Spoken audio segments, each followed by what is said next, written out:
Brothers, sisters, I am very, very happy to find an opportunity to talk with you about, I think about happiness, mental happiness.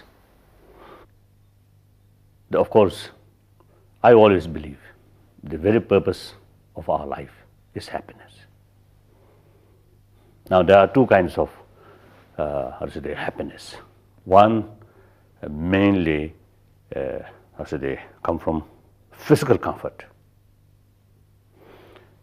Another kind of happiness, which essentially the mental thought or through mental training. Now, obviously, the physical comfort and mental comfort, between these two, the mental comfort is much more superior. Superior is much more influential. The reason, if our mental state in a calm, happy, then small physical uncomfort, even some small pains, we can subdue. On the other hand, if our mind is in the state of very restless or some kind of uncomfortable, then the person may have the best facility. That person will not be a happy person. That's very clear. So therefore, the mental experience is more important than the physical experiences. Of course, when we talk experience, that means some feeling of mind. But there are one immediate cause, mainly physical, another mainly mind itself. So there are two kinds of experiences. Now, since mental experiences is something very important, then it automatically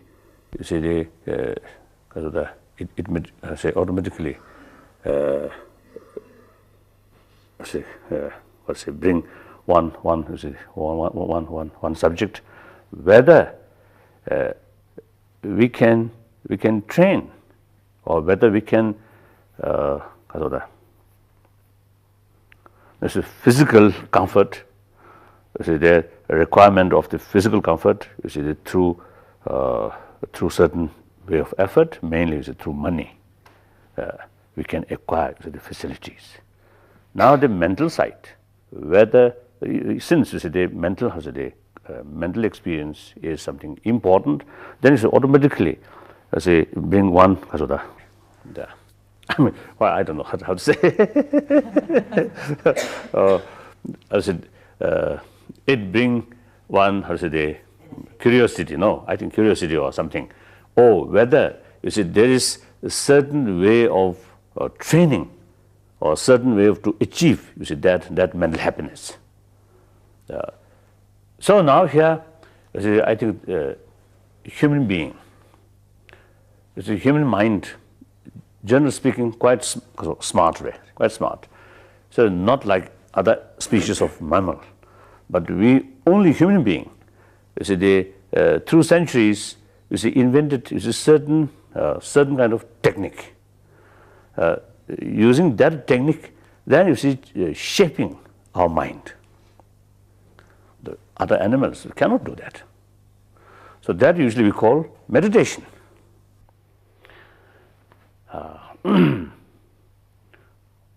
Now here is a meditation.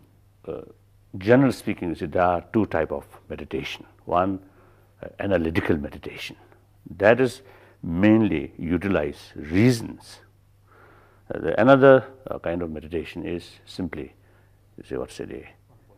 our mind remain put in a certain point, without change or without investigation, simply single pointed or single pointedness.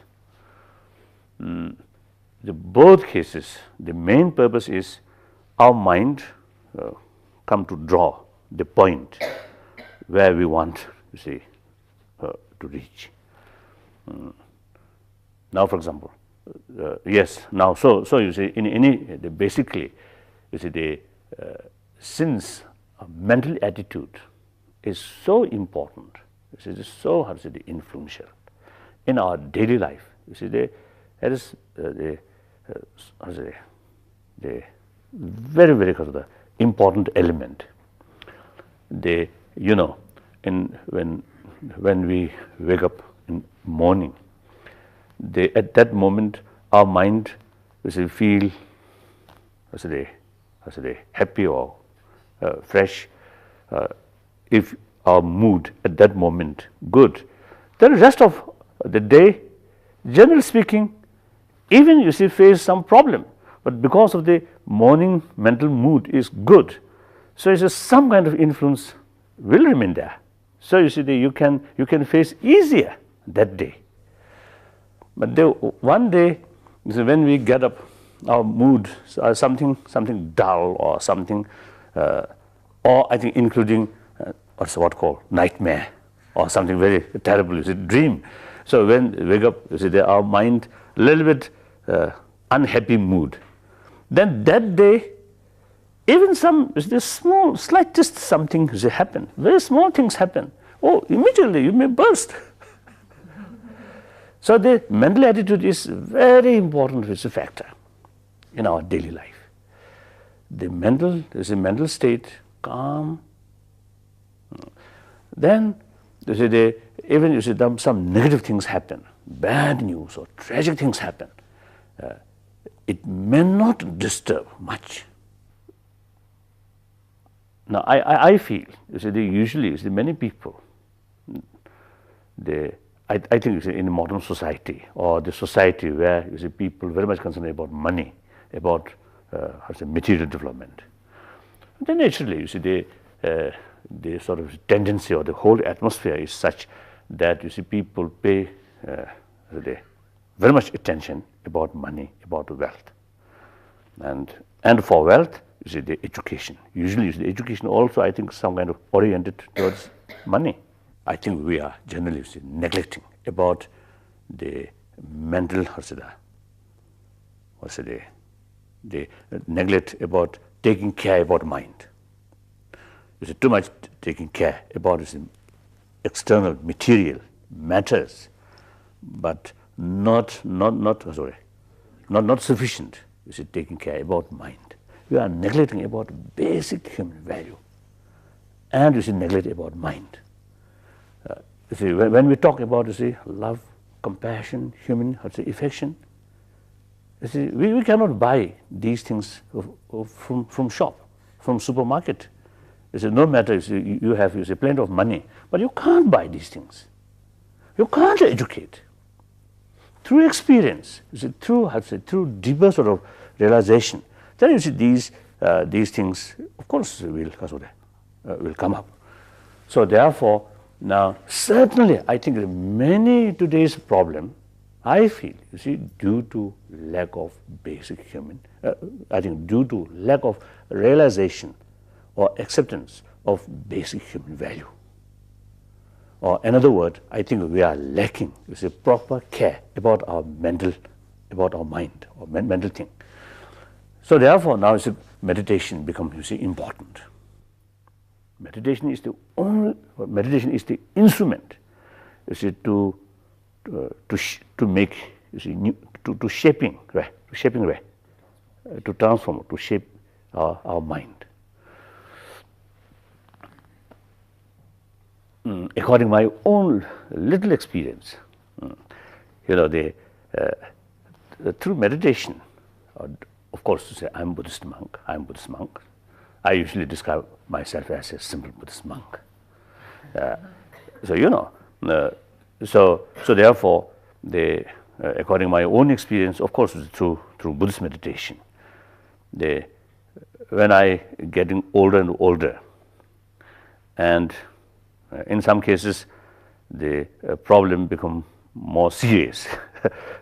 But it's my mind, and the problem become more serious, and of course its responsibility is to become more sort of delicate way, delicate. But it's my mind getting older is more calm, more calm. I hope not due to weakness of the body. Same size the body, I think it's still quite fit. But you see, anger or hatred, you see, these things, you see, comparatively, you see, much less. So result is my mind much more calm. It's much more happy. So you see, this very, very useful when I, you see, they face some problems. One problem, you see, happen. Of course, I realize this is the problem. We have to overcome this. But at the same time, not much doesn't disturb in my peace of mind. So this I certainly can say this is the result of, you see, meditation. So meditation is, you see, something very important. Now you see, there are various different kind of, you see, meditation. Now here I think I would like to mention to you the meditation, you see, the instrument of shaping mind, right? Shaping mind, or you see, the transformation, right? Transforming the mind. Transforming the mind. This we should not consider as a religious subject, like, you see, the compassion or the spirit of forgiveness, or these things. I usually call these are human good quality. Now, obviously, when we born, I think we are quite free from any ideology. See, from birth, we are not free from human affection. The religion comes later. I think in fact, the all world major religion, you see, carry the more or less the same message, such as compassion, love, and forgiveness, the spirit of harmony, and sense of brotherhood, sisterhood. All these things is taught by, you see, the all major world religious tradition. And I do feel, you see, these are, you see, in major world religious tradition, these are the very, very important religious subject. However, you see, this does not mean that if you accept value of compassion or forgiveness, then you must take religion as a whole. If you reject or no more interest about religious thing, then you see also you see ignore these things. So you see, we have to make distinction.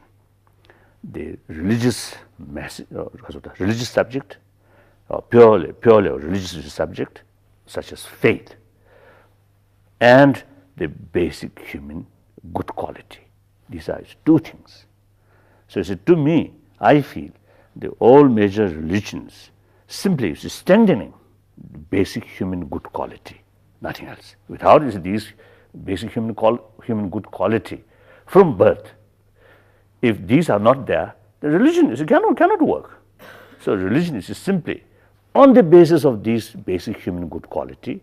Then it is simply trying to increase these things, and put some different philosophy of these things in order to aiming, strengthening or increasing these good human qualities. So you see, it is important to make known, to know these are different subject. So whether believer or non-believer, these good basic human qualities, this is so long we are a human being. So long we want to be happy human being. We want happy human society. There is no point to neglect about these good qualities. Without these qualities, the individual or family or community will not be a happy one. That's clear. Now, for example, I myself also, sometimes I think quite often, you see, the idea which come morning and idea come evening, conflict. Sometimes a conflict. So you see, as a human being, you see, we have this smart kasoda, smart brain. So it brings a lot of different ideas. So there are a lot of conflict there. So even within one person, you see, different, at different time, you see, different ideas come. So it's a conflict there. Now here the meditation also, you see, I feel not necessarily be a religious subject. Simply, you see, training of mind is kind of meditation. So this is not religious subject. Now, businessman, or scientist, or doctor, or teacher, they all different, various different kind of professional work.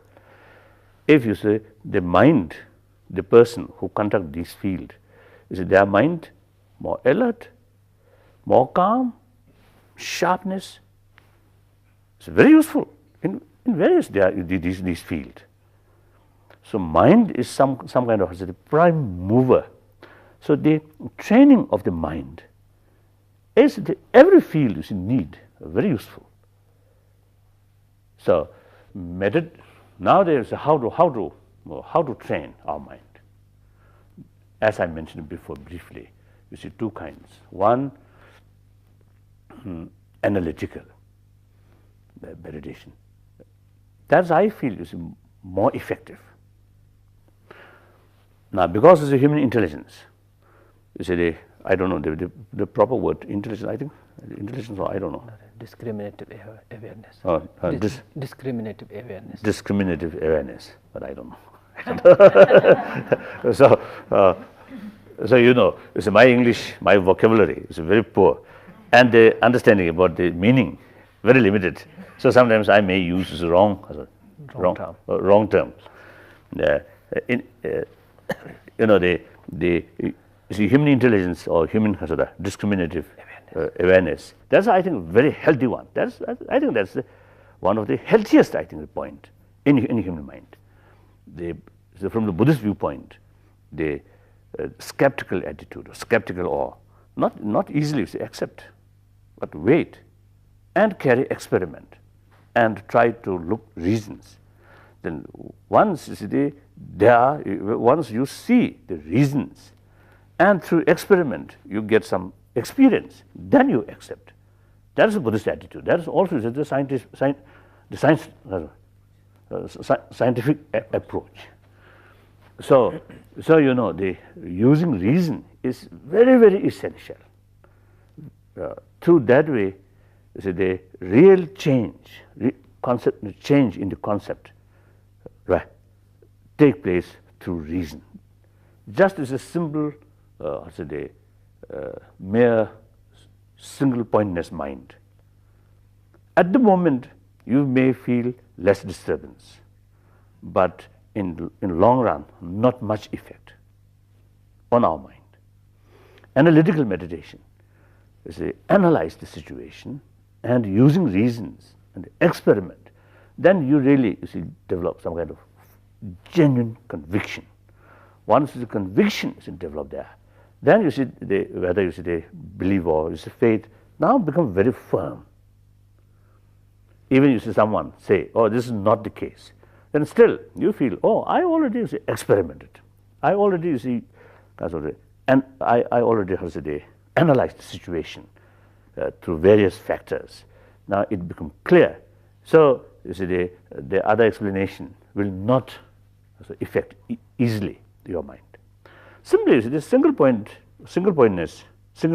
as a meditation. You simply meditate on the point, not necessarily develop some kind of firm conviction. So therefore, if different information comes, immediately may change. So the analytical meditation is much effective and important. So in both cases, the analytical meditation also is when you when you analyze the situation, your mind should have some kind of channelize all your mental energy. Now must put on one line, so that you see the force of analyzation become much forceful and go deeper. So for that, again, now we need some kind of experience of single pointedness.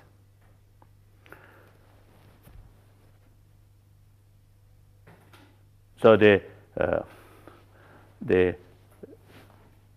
I think in both cases, perhaps, although I think analytical meditation usually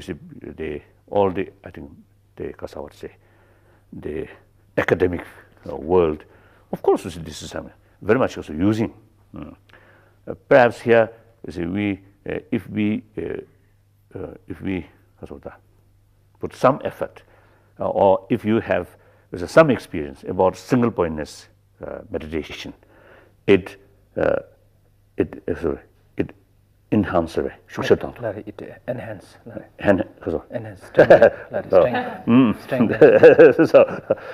So strengthen or easier. I think make better quality about analytical meditation. So now let us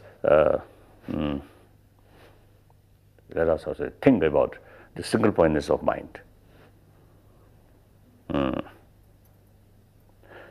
Here usually of course the best place, less noise of aeroplane, the noise of motor car or trucks or these things, and especially what called the that I think very disturbance. So without these things, and also the wind or the waterfall, that also is not good. But in any way, wherever we live, we have to utilize our own place in more effective way.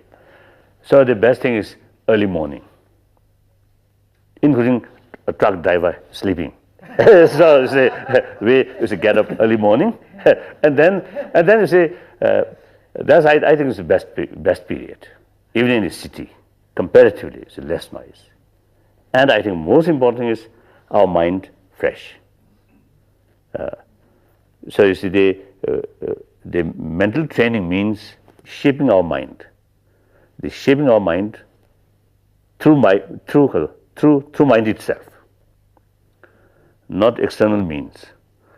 So the mind must be very fresh, and no feeling of tiredness. Very fresh, fully alert.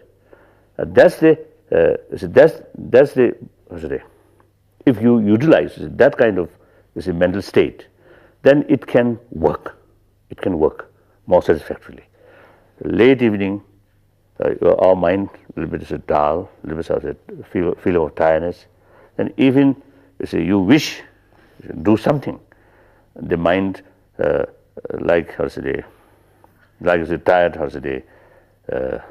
animal, we cannot use properly. So therefore, it's the early morning. Then I think the simple one for beginner, just try to withdraw. Although the mind is within our body, not externally, but the mind usually remain here, but always look outside. That's pity. So and also the mind always look outside and criticize and something interfering. Yes, interfering or external, but never bother about mind itself. So now we have to to give new instruction to the mind. Now, good, you up to now, you already check outside thoroughly. Good, okay, good. Now the time has come, to check more mind itself. Go inside. Now here, you see, sometimes your eye close, sometimes more helpful. Sometimes open mind. I think in long run, open mind, open eye, not close, or not deliberately open or close. No, just Natural way. just some kind of ignore, indifference way. Do not bother about the eye. Like you say, the certain object, whether it's a mental object or anything, is visualized in mind. Then you don't care what I see or what I lit is move. Just you see, ignore. Visualize something is inside. Then your main mind is concentrate on it. Then eventually, firstly, withdraw our mind, including the sense of eyes, sense of hearing, or these things, withdraw. At the beginning, you sort of make a determination. Now, next few moments, I will not let away. I will not let these senses of organs go external object, and especially even the senses goes, my main mind will not follow. And then also within the mind, the thought is a memory about past, and some idea about future. These thoughts also deliberately try to stop. Then if you can, the duration, some kind of thoughtlessness, a little bit longer, the duration eventually increase. And at the moment, you may get some kind of feeling empty, nothing, that kind of some kind of empty, like space, or just like deep ocean way. Some kind of wave on the surface, come and go, but the water itself pure, just remain clean. That kind of thing. So that one way is look to mind itself. Although not easy, it's not easy, but I think it's worthwhile. Worthwhile is to meditate or to try. And then sometimes I think the one is very, very simple.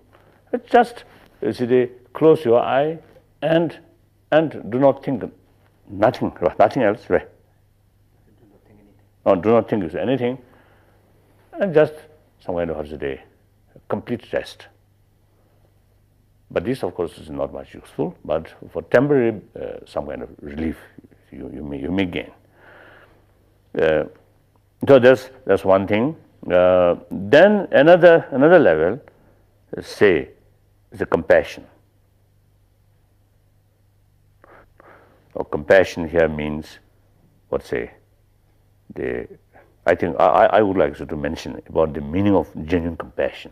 Genuine compassion is not only the feeling of closeness feeling,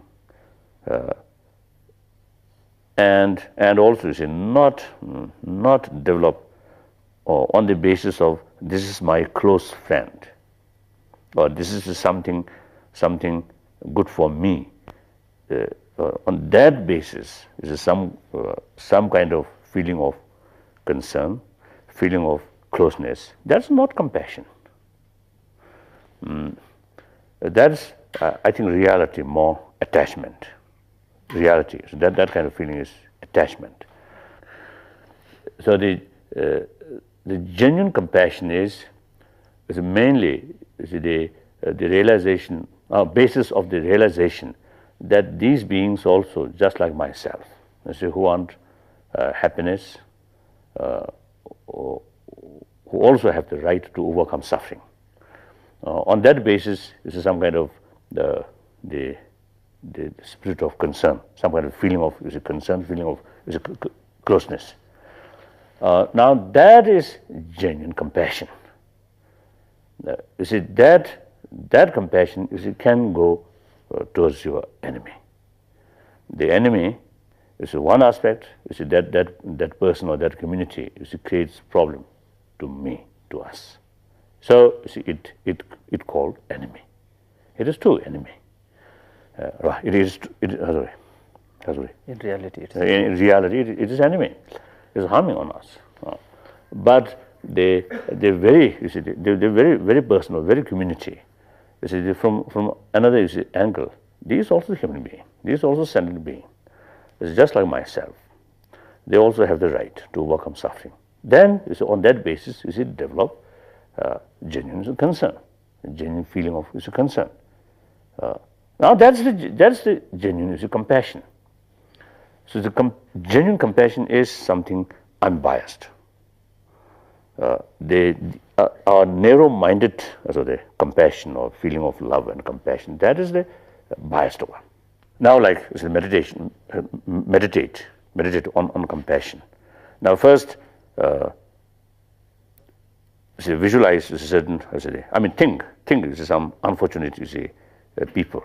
Say now, for example, in those people who are facing starvation, or who have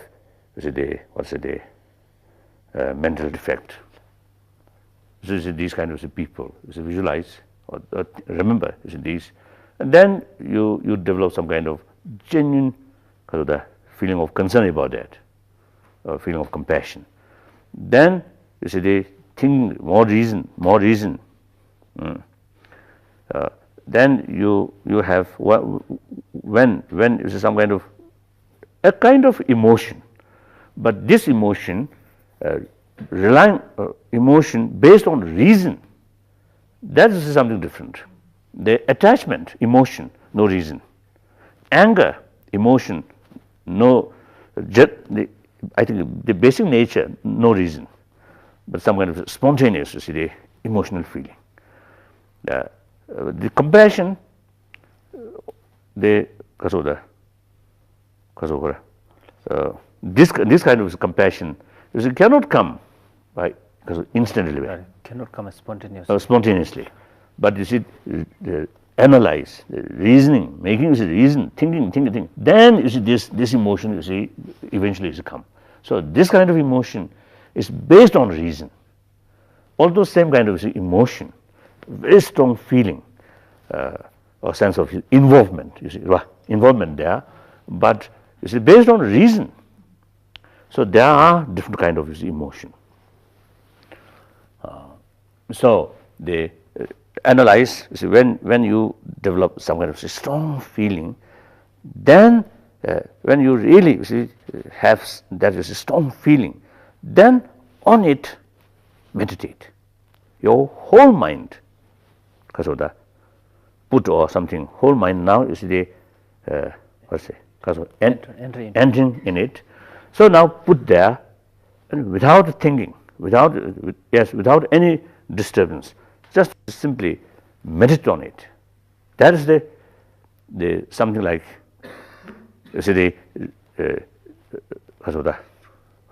writing, and at the end making seal, that kind of thing.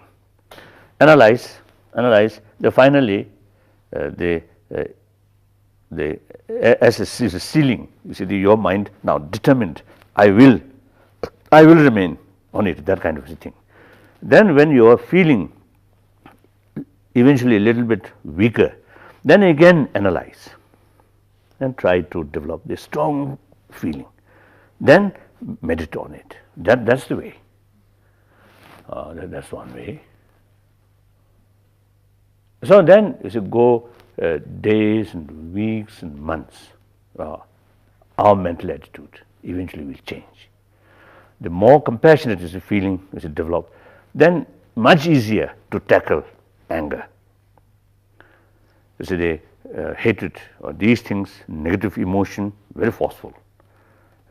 If you analyze, no sound basis.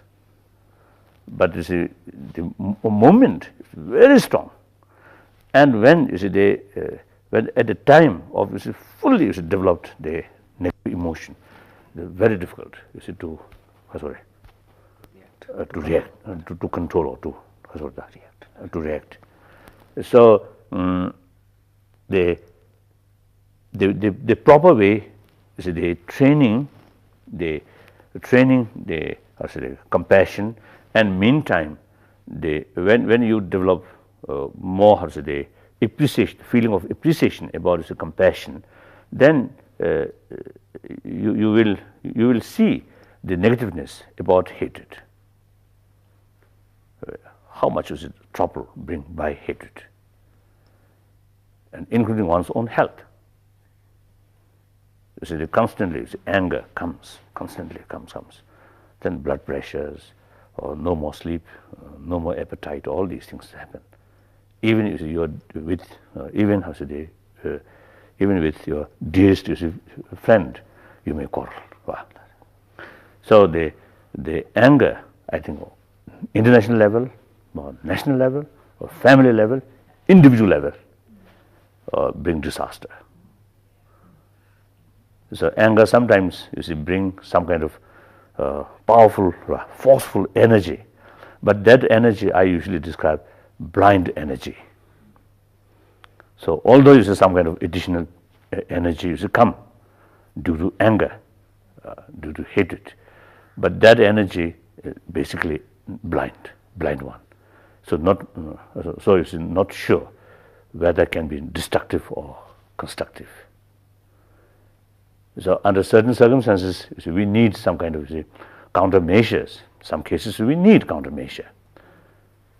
If someone take advantage on you unreasonably, unlawfully, then of course it is our right to counteract, but without anger, without hatred. That we can do, although not easy, but we can do.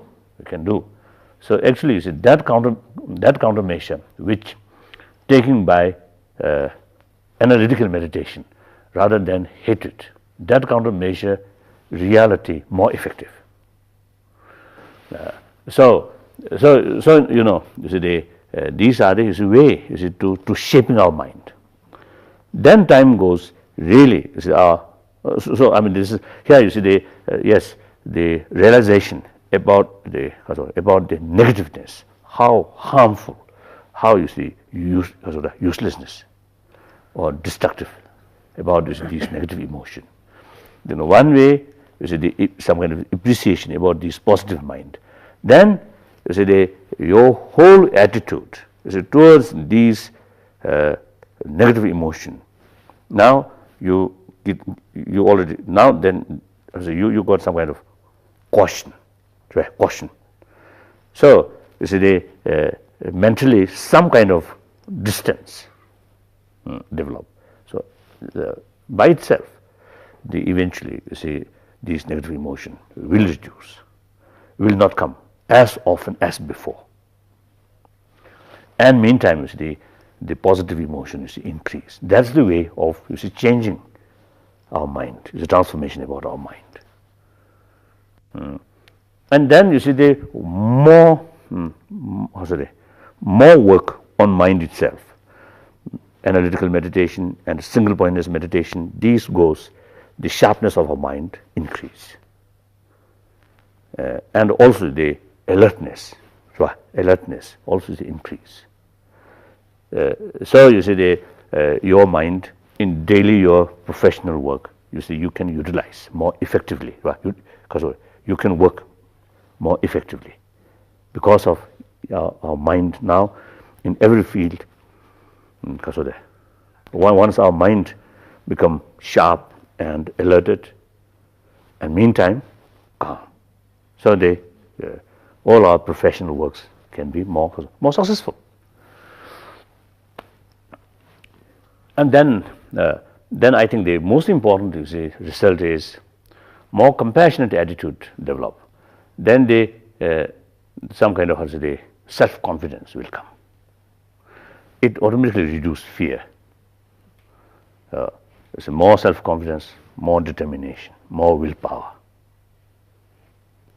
Willpower out of pride, that also is a blind one. But it's a self-confidence with sincere motivation. That's sound, self-confidence. So you see, when we look, you see, matters, there are, when we analyze matters, there is some are good for health, some are bad. And we need to see very precisely, you see, making distinction. Similarly, when we talk about mind, there are so many different kinds. Some are useful, some are harmful, and also due to other factor. It's the same kind of thought. Sometimes because of other factor, sometimes it becomes positive, sometimes it becomes negative. Now, for example, desire. There are positive desire, negative desire, and even I think the anger sometimes can be positive, sometimes generally negative. Hatred, I think, always is negative, I think. But hatred towards hatred may be positive. So there then you see some kind of echo. There also you see good and bad. So you see we have to analyze all this with detail in order to check our mind. That's very important. Then is the tolerance. So you see the more inner strength there. Then tolerance also you see automatically. Tolerance is something like byproduct. Some really self-confidence, see clearly the reasons, then tolerance is there. Blind, more narrow-minded, then difficult practice tolerance. Then there's a tolerance cannot come. If your mind is really see all different angles and self-confidence, determination there, then tolerance comes. So tolerance in our life, tolerance and forgiveness, these things in our life, as I mentioned before, is I think very, very useful, very important. Now, especially in today's world, unfortunately, due to different religious tradition, due to religious faith, some really, I think, very, very unfortunate events are happening in the name of different religion. Even bloodshed also is happening. That's very, very sad. So I would like to share something about the tolerance among different religious traditions. I think very, very important. So, world major religion like Christianity, different kind of Hinduism, and the Muslim and Judaism and Buddhism, or so on. All these is a major world religion. In spite of different philosophy, they all have the potential to serve humanity, to help humanity, to create peace of mind. So there are common things there. We can work together. And more than that, each world major religion, there are some kind of specialty in each. There are some special things there. So you see, work closely and knowing each other, especially the close contact among practitioners, then we can really learn from other tradition.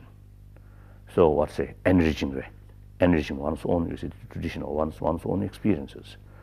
So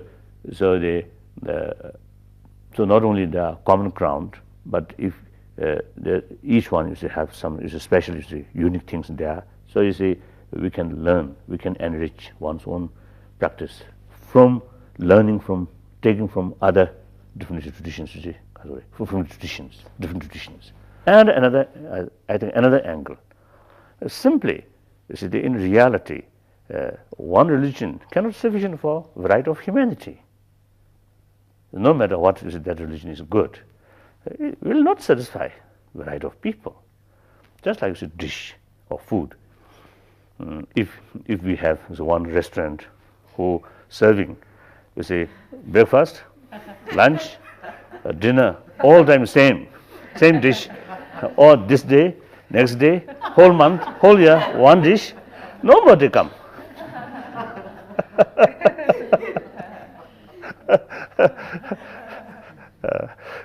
You see, more variety, then you see more customer come, isn't it?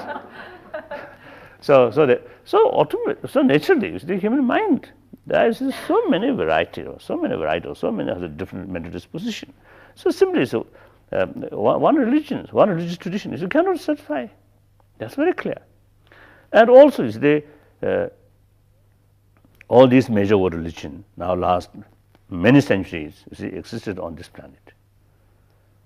There's one religion, you cannot eliminate other religions. That's also reality. Whether we like it or not, we have to live together. Under that circumstances, it's much better to live harmoniously. So now, especially in this country, in India, traditionally, the spirit of ahimsa, I think very, very sort of rich, very wonderful, the philosophy is there. And through centuries, because of practice of ahimsa, believing ahimsa, in this country, not only is it produce, not only how to say, home of many different thoughts which come within this country. Not only that, but the religious tradition or thought which come from outside also find home in this country, such as Christians, Muslims, and I think Judaism. So traditionally, the ahimsa in the religious field also, I think, very, very rich. So now today, time goes, but this is the rich philosophy or rich as thought or tradition. No point to neglect. We must keep, we must sustain these values. Sometimes I half joke to some my Indian friend. You see, traditionally you produce ahimsa here, but export it. Now too much exportation, too much export. Now not sufficient to reproduce in this country. You know, in the past, the outside world, nobody taking much interest about ahimsa. Ahimsa, many people feel the sign of weakness. But now time goes, it's a worldwide, ahimsa, non-violence. Now more interest, you see, as a coming outside. But a country, the country, the ahimsa produce a little bit neglecting. That's unfortunate. So I really want, or I think my wish, or my appeal to my Indian brothers sisters. It is extremely important. To keep your the value of your tradition. Of course, certain tradition is I think the result of this old feudal society. These must change, must also go. But the other hand is many deeper value in our tradition must keep. While you are acquiring about Western technology, Western science, and these things, these one's own century-old tradition must keep and combination, modern material progress and traditional spiritual tradition must combine. So that they not only benefit for Indian or this continent, but also can be, I think, a great contribution for entire humanity. So that's very, very important.